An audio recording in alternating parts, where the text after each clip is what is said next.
শেষ মিনিট মোরসালিন এবং সেখান থেকে বাংলাদেশ সমতায় বাংলাদেশ বেঁচে থাকে। সমিত সোমের বাংলাদেশ। সমিত সোম 27 ঘন্টা জার্নি করে এই ম্যাচের আগে একদিন প্র্যাকটিস করে মাঠে নামলেন সেকেন্ড হাফে বদলি হিসেবে, এবং এই ম্যাচটায় বাংলাতে একটা মোমেন্ট এনে দিলেন এই সমিত সোম। মোরসালিনের একটা দারুণ কর্নার কিক এবং সেটার একটা পারফেক্ট এন্ডিং। ওখানে দৌড়ে গেলেন হাবিয়ার কাবরেরা, দেখে কারো মনে হতে পারে এনজো মারেস্কা। সেই ম্যাচে চেলসি অবশ্য জিতেছিল, বাংলাদেশ এখন জেতার সুযোগ আছে কিনা। বাংলাদেশ এই ম্যাচ হারার কথা ছিল না, বাংলাদেশ সেই ম্যাচে সমতায় ফিরল।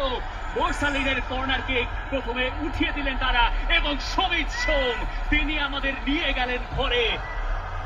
ওয়েলকাম হোম সমিত সোম।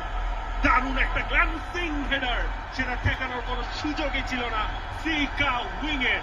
এবং দেখুন যে হেডারটা, সেটাই আসলে জুনিনিও খানিক্ষণ আগে তিনি টাইম ওয়েস্ট করছিলেন না, তিনি আসলে এই গোলের খলনায়ক হবেন। What a match, what a match.